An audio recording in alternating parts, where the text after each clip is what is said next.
আসসালামু আলাইকুম রহমতুল্লাহি বারাকাতু। প্রবাসীদের পাসপোর্ট দিতে 6 মাস কেন লাগে? প্রবাসীদের পাসপোর্ট করতে 6 মাস লেগে যাচ্ছে, তারও বেশি সময় লেগে যাচ্ছে। বাংলাদেশ সরকারকে বলবো, প্রবাসীদের পাসপোর্ট দ্রুত সময়ে দেওয়ার ব্যবস্থা করেন।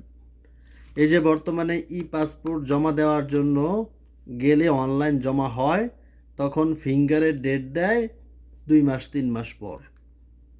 2 মাস 3 মাস পর ফিঙ্গারের ডেট, ফিঙ্গার দিয়ে আসলে তারপর বাংলাদেশ থেকে এই পাসপোর্ট আসতে সময় চলে যায় আরও 3 মাস।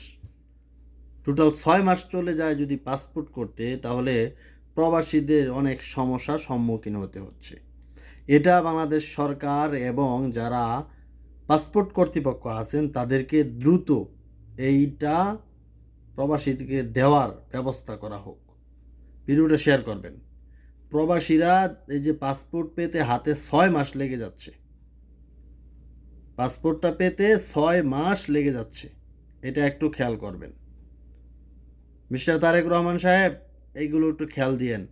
সংসদ সদস্য যারা আছেন এগুলোর দিকে একটু খেয়াল দিয়েন। যারা কর্মকর্তা আছেন একটু খেয়াল দিয়েন। প্রবাসী এমপি মন্ত্রী যারা আছেন একটু খেয়াল করবেন, কেন এত সময় লাগে তাদের। প্রবাসীদের পাসপোর্ট হাতে আসতে প্রায় 6 মাস চলে যায়।